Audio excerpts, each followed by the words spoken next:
मित्रांनो नमस्कार, मी श्रीकांत देशपांडे. डिजिटल विज्ञान या आपल्या यूट्यूब चॅनलमध्ये तुम्हा सर्वांचं स्वागत. मित्रांनो, महाराष्ट्र शासनाने राज्य शैक्षणिक संशोधन व प्रशिक्षण परिषद महाराष्ट्र यांच्यामार्फत इयत्ता 9वीसाठी देखील सेतू अभ्यासक्रम 2022-23ची निर्मिती केलेली आहे. आणि इयत्ता 9वीसाठी हा जो सेतू अभ्यासक्रम आहे याची सुरुवात पूर्व चाचणीने होणार आहे. तर नक्कीच तुम्ही आपल्या शाळेमध्ये ही पूर्व चाचणी दिलेली असेल. तर या पूर्व चाचणीची नेमकी उत्तरं कोणती आहेत याची माहिती आपण या उत्तरांच्या स्पष्टीकरणासह अभ्यासणार आहोत. तर मित्रांनो, अजूनही ज्या विद्यार्थ्यांनी आपल्या डिजिटल विज्ञान या यूट्यूब चॅनलला सबस्क्राईब केले नसेल त्यांनी आत्ताच आपल्या चॅनलला सबस्क्राईब करा आणि बेल आयकॉन प्रेस करून ऑल नोटिफिकेशनवर क्लिक करा, जेणेकरून यावर्षीच्या सेतू अभ्यासक्रमाचे नव्याने अपलोड केलेले व्हिडिओजचे नोटिफिकेशन तुम्हाला लवकरात लवकर मिळेल. चला तर मित्रांनो, या व्हिडिओला सुरुवात करूया.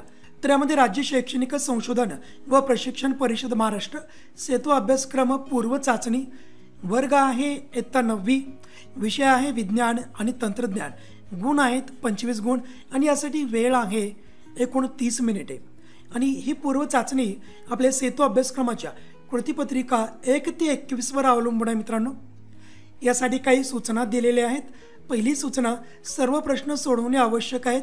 उजव्या बाजूचे कंसातील अंक त्या प्रश्नाचे गुण दर्शवतात. तिसरी सूचना, आवश्यक तेथे अचूक नामनिर्देशित आकृती आपल्याला काढायची आहे. चौथी सूचना, प्रत्येक बहुपर्यायी प्रश्नासाठी अचूक उत्तराचा केवळ पर्याय क्रमांक आपल्याला उत्तरामध्ये लिहिणे आवश्यक आहे. तर मित्रांनो, ही पूर्ण चाचणी आपण सोडवून द्यायची आहे आणि त्यानंतर मग आपले विषय शिक्षक या चाचणीचं आपल्याला गुणदान करतील, आपल्याला मार्क देतील आणि याच्या सर्व गुणांची नोंद ठेवली जाणार आहे. त्यामुळे ही चाचणी तुम्ही अतिशय चांगल्या प्रकारे सोडवली असेलच. चला, यांची आपण उत्तर अभ्यासूया. तर यामधील पहिला प्रश्न होता तो म्हणजे मी कोण ते ओळखा. यासाठी गुण आहेत 3 गुण. तर यामधील पहिला उपप्रश्न, माझ्यामुळे परिपथामधील विद्युतवाहक तारेमधील इलेक्ट्रॉन गतिमान होतात. तर आपल्याला अशा घटकाचं नाव सांगायचं आहे की ज्यामुळे परिपथामधील जी विद्युतवाहक तार आहे त्या तारेमधील इलेक्ट्रॉन्स गतिमान होतात. तर याचं उत्तर आहे मित्रांनो विभवांतर. त्यानंतर दुसरा उपप्रश्न, माझ्यामुळे चुंबकाला लोखंडी खिळे चिकटतात. तर विद्युत प्रवाहामुळे निर्माण झालेले चुंबकत्व. पुढचा उपप्रश्न, माझ्यामध्ये धातूचे आणि अधातूचे गुणधर्म असतात. तर याला म्हटलं जातं धातू सदृश्य मूलद्रव्य. त्याचं एक उदाहरण घेतलं आपण या ठिकाणी, सिलिकॉन. पुढे जाऊया. प्रश्न क्रमांक 2, लिंबू सरबत कोणत्या प्रकारचे मिश्रण आहे, त्यातील घटक पदार्थ कोणते आहेत. हा प्रश्न असेल एकूण 3 गुणासाठी. तर लिंबू सरबत हे समांगी मिश्रण आहे. यामध्ये लिंबाचा रस, साखर, मीठ व पाणी यापासून लिंबू सरबत तयार केले जाते. पुढे जाऊया. प्रश्न क्रमांक 3, पुढील अन्न साखळी पूर्ण करा. हे एका गुणासाठी आहे मित्रांनो. गवत, नाकतोडा. पुढे काय असेल, नाकतोड्याला खाणारा काय असेल, बेडूक, आणि बेडकाला खाणारा साप. तर अशा प्रकारे आपण ही अन्न साखळी पूर्ण केलेली आहे. त्यानंतर प्रश्न क्रमांक 4 एकूण 2 गुणासाठी असेल. इथं परिच्छेद वाचून प्रश्नांची उत्तरे आपल्याला लिहायला सांगितलेली आहेत. परिच्छेद वाचूया आपण अगोदर. राजीव 6 वर्षाचा मुलगा आहे. तो आपल्या कुटुंबासोबत एका गावात राहतो. त्याचे वडील एका कारखान्यात काम करतात. 2 आठवड्यापेक्षा जास्त दिवस झाले त्यांना खोकला आहे आणि आता त्यांच्या थुंकीमधून रक्त पडत आहे. त्यांचे वजनही कमी झालेले आहे. तर अशा प्रकारे या ठिकाणी या परिच्छेदामध्ये आपल्याला काही माहिती दिलेली आहे आणि या माहितीवर आधारित, या परिच्छेदावर आधारित पुढे काही प्रश्न आहेत. पहिला प्रश्न, राजीवच्या वडिलांना कोणता आजार झालेला आहे.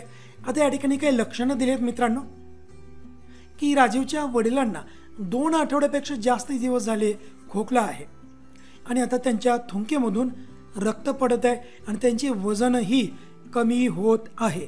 तर हे सर्व लक्षणे कोणत्या रोगाची आहेत. तर ही लक्षणे आहेत TB, ज्यालाच आपण क्षयरोग असं म्हणत असतो. म्हणजेच राजीवच्या वडिलांना क्षयरोग झालेला आहे. अशा परिस्थितीत राजीवच्या पालकांना तुम्ही काय मदत कराल, तर याविषयी आपण माहिती घेऊया. तर अशा परिस्थितीत राजीवच्या वडिलांना योग्य वैद्यकीय उपचार कसे मिळतील याकडे आपण लक्ष दिले पाहिजे. त्याचबरोबर नियमित औषधे देऊ आणि DOT हा उपचार पूर्ण व नियमित घेण्याचा आपण सल्ला देऊ. त्याचबरोबर राजीवच्या वडिलांना इतरांपासून आपण वेगळे ठेवू. तर अशा प्रकारे आपण या परिच्छेदावर आधारित प्रश्नांची उत्तरे दिलेली आहेत. पुढचा प्रश्न क्रमांक 6. या ठिकाणी प्रश्न 4थ्या नंतर प्रश्न 6वा आला डायरेक्ट मित्रांनो. हे छपाई करत असताना झालेली चूक आहे. इथं प्रश्न 5वा असणे आवश्यक आहे. प्रत्येकी 2 उदाहरणे द्या असं सांगितलेलं आहे आणि यासाठी 3 गुण असतील. यामधील पहिला उपप्रश्न, नैसर्गिक विघटनशील पदार्थ. तर वनस्पतीजन्य व प्राणीजन्य पदार्थ हे सर्वच नैसर्गिक विघटनशील पदार्थ आहेत. म्हणजे असे पदार्थ जे वनस्पतीपासून मिळतात, असे पदार्थ जे प्राण्यांपासून मिळतात. काही उदाहरणं घेऊया वनस्पतीजन्य पदार्थांची. झाडांचा पालापाचोळा, केळीच्या साली आणि भाजी इत्यादी. त्यानंतर पुढे ध्वनीचे प्रसारण या माध्यमातून होते. तर या ठिकाणी ध्वनी हवा, पाणी आणि स्थायूसारख्या माध्यमातून लहरींच्या रूपाने ध्वनीचे प्रसारण होते. म्हणजे कोणकोणते माध्यम आहेत? हवा, पाणी आणि स्थायू. पुढे जाऊया. नैसर्गिक अविघटनशील पदार्थ. तर रबर हे त्याचं एक उदाहरण आहे मित्रांनो, जो की नैसर्गिक अविघटनशील पदार्थ आहे. पुढे जाऊया. प्रश्न क्रमांक 7. खालील सजीवांचे वर्गीकरण. आदिजीव, कवके यामध्ये करायचे आपल्याला. यासाठी 2 गुण असतील. पदार्थ पहा, पेनिसिलियम, अमिबा, पॅरामिशियम आणि भूछत्र. पुढे या तक्त्यामध्ये आपल्याला आदिजीव आणि त्यानंतर कवके असे 2 घटक दिलेत. म्हणजे या ठिकाणी दिलेले जे सजीव आहेत यामधील आदिजीव आपल्याला या ठिकाणी लिहायचे आहेत व कवके इथे लिहिणं आवश्यक आहे. तर यातील आदिजीव आपण घेऊया. पहिला आहे अमिबा आणि दुसरा आहे पॅरामिशियम. त्यानंतर उर्वरित दोन्ही सजीव म्हणजेच पेनिसिलियम आणि भूछत्रे हे कवके आहेत. तर अशा प्रकारे आपल्याला वहीमध्ये किंवा उत्तरपत्रिकेमध्ये हा तक्ता आखायचा आहे आणि त्याची उत्तरे द्यायची आहेत. त्यानंतर प्रश्न 8वा. खालील तक्ता पूर्ण करा. हा देखील 2 गुणांसाठी असेल. तक्ता पाहूया मित्रांनो. क्रमांकामध्ये 2 घटक दिलेले आहेत, उदाहरणं दिलेत आणि या उदाहरणानुसार यांचा जडत्वाचा प्रकार आपल्याला शोधायचा आहे. उदाहरण काय दिलेलं आहे की सायकलचे पॅडल मारणे थांबवले तरी सायकल गतिमान असते. तर जडत्वाचा कोणता प्रकार आहे मित्रांनो? तर हे गतीच्या जडत्वाचा हा प्रकार आहे. दुसरं उदाहरण पाहूया. एका ठिकाणी असलेला दगड हालत नाही, तर हे विराम अवस्थेतील जडत्व याचा प्रकार आहे. पुढे जाऊया. प्रश्न क्रमांक 9. खालील आकृतीचे निरीक्षण करा व उत्तरे द्या. हा एकूण 4 गुणांसाठी आहे. प्रश्न पाहूया मित्रांनो. चित्रात दिसणाऱ्या मानवनिर्मित वस्तूंचे पर्यावरणावर कोणते परिणाम होतात? दुसरा प्रश्न आहे, ते परिणाम टाळण्यासाठी कोणते उपाय अंमलात आणणे आवश्यक आहेत? तर चित्रामध्ये दिसणाऱ्या वस्तू कोणत्या आहेत? नक्कीच या मानवनिर्मित वस्तू आहेत, ज्यालाच आपण नागरी घनकचरा असंही म्हणतो. यामध्ये तुम्ही पाहू शकता 1, 2, 3 या 3 कॅरी बॅग्स आहेत, प्लास्टिकच्या पिशव्या आहेत आणि हा सर्व नागरी घनकचरा आहे. म्हणजे शहरामधून तयार होणारा हा कचरा आहे. तर पहिल्या प्रश्नाचं उत्तर घेऊया. तर या वस्तूंचे पर्यावरणावर कोणते परिणाम होतात? तर या वस्तूंमुळे सजीवांच्या विविधतेवर परिणाम होतो. म्हणजेच सजीवांची संख्या कमी होते या प्रदूषणामुळे. त्याचबरोबर यामुळे कचऱ्याची दुर्गंधी पसरते, विषारी वायूंची निर्मिती देखील होऊ शकते. त्याचबरोबर नैसर्गिक सौंदर्याचा ह्रास होऊ शकतो. तर ज्या ज्या ठिकाणी अशा प्रकारचा कचरा पडलेला असतो त्या ठिकाणचं नैसर्गिक सौंदर्य नक्कीच नष्ट होत असतं. त्या ठिकाणी हवा प्रदूषण, जलप्रदूषण व मातीचं किंवा मृदा प्रदूषण देखील होत असतं. आणि त्याचबरोबर त्या परिसरामध्ये या कचऱ्यामुळे रोग प्रसार देखील होत असतो. तर इत्यादी परिणाम हे पर्यावरणावर होत असतात. त्यानंतर दुसरा प्रश्न पहा, हे परिणाम टाळण्यासाठी आपण काय केलं पाहिजे? तर प्लास्टिकच्या पिशव्यांच्या ऐवजी आपण कपड्याच्या पिशव्या वापरल्या पाहिजेत. त्याचबरोबर नागरी घनकचऱ्याचे गरजेनुसार सुरक्षित भूमिभरणाची स्थळे तयार करून योग्य पद्धतीने विल्हेवाट लावली पाहिजे. त्यानंतर जाऊया पुढील प्रश्नाकडे. प्रश्न क्रमांक 10. खालील आकृतीचे निरीक्षण करून प्रश्नाची उत्तरे लिहा. हा देखील 3 गुणांसाठी विचारला जाणारा प्रश्न. तर या ठिकाणी आकृती दिली मित्रांनो. हा सोडियमचा अणू आहे. तर सोडियमच्या अणूची इलेक्ट्रॉनची संरचना या ठिकाणी दर्शवलेली आहे. म्हणजेच कक्षानिहाय इलेक्ट्रॉनची विभागणी या आकृतीमधून दर्शवलेली आहे. प्रश्न पाहूया. पहिला प्रश्न, आकृतीमधील मूलद्रव्याचे नाव लिहा. नक्कीच या आकृतीमध्ये सोडियम हा मूलद्रव्य, म्हणजेच आकृतीमधील मूलद्रव्याचे नाव सोडियम आहे। पुढचा प्रश्न, या मूलद्रव्यात इलेक्ट्रॉनची संख्या किती आहे? तर या ठिकाणी तुम्ही पाहू शकता 1 2 3 4 5 6 7 8 9 10 आणि 11। तर या मूलद्रव्यामध्ये इलेक्ट्रॉनची संख्या ही 11 आहे। पुढील प्रश्न, या अणूच्या कक्षेचे दुसऱ्या कक्षेचे नाव सांगा। दुसऱ्या कक्षेचे नाव सांगायचं आहे आणि या दुसऱ्या कक्षेमध्ये इलेक्ट्रॉनची संख्या किती आहे? आपल्याला माहित आहे की पहिली कक्षा म्हणजे के कक्षा असते, पुन्हा एल कक्षा आणि त्यानंतर तिसरी कक्षा ही एम कक्षा। तर दुसऱ्या कक्षेचे नाव एल कक्षा आहे आणि यामध्ये 8 इलेक्ट्रॉन आहेत। पाहूया आपण ही दुसरी कक्षा मित्रांनो।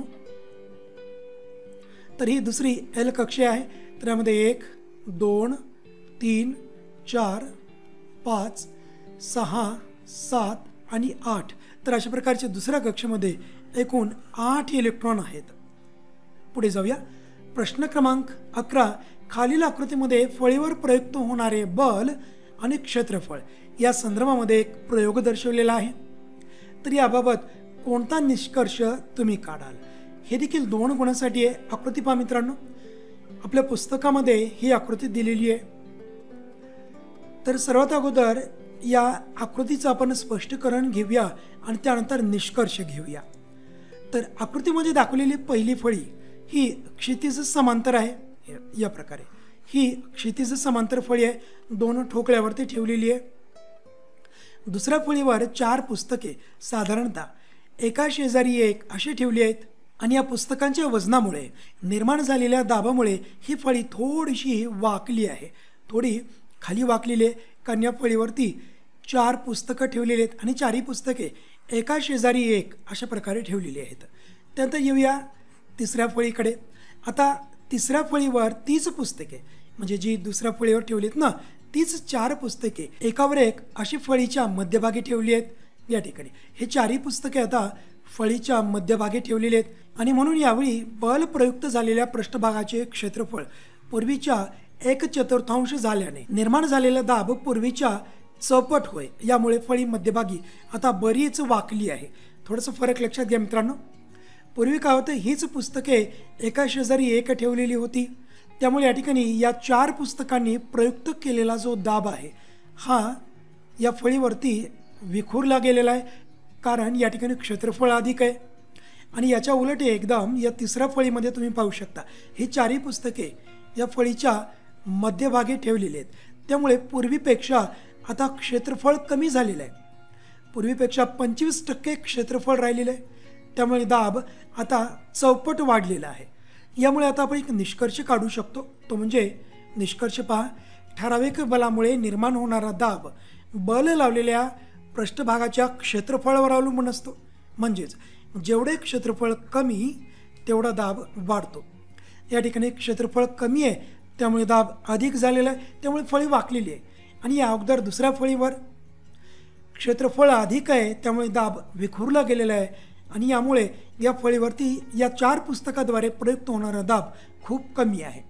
तर अशा प्रकारे आपण हा निष्कर्ष काढलेला आहे। तर अशा प्रकारे विद्यार्थी मित्रांनो, आजच्या या व्हिडिओमध्ये आपण पुनर्रचित सेतू अभ्यासक्रम 2022-23 इयत्ता 9वी विज्ञान या विषयाची पूर्व चाचणी याविषयी आपण सखोलपणे मार्गदर्शन घेतलेलं आहे। या सर्व चाचणीमधील प्रश्नांची उत्तरे आपण या ठिकाणी त्यांच्या स्पष्टीकरणासह दिलेली आहेत। अशी अपेक्षा करतो की तुम्ही अशाच प्रकारचे हे पूर्व चाचणीमधील प्रश्नांची उत्तरे तुम्ही लिहिली असतील। त्यानंतर अशाच प्रकारचे वेगवेगळे शैक्षणिक अपडेट व विज्ञान विषयाची व्हिडिओज मिळवण्यासाठी आपल्या डिजिटल विज्ञान या यूट्यूब चॅनलला सबस्क्राईब करा। येणाऱ्या पुढच्या व्हिडिओमध्ये आपण इयत्ता 9वीचे सर्व कृतीपत्रिकांचा अभ्यास करणार आहोत, त्यामुळे चॅनलला नक्की सबस्क्राईब करा। धन्यवाद।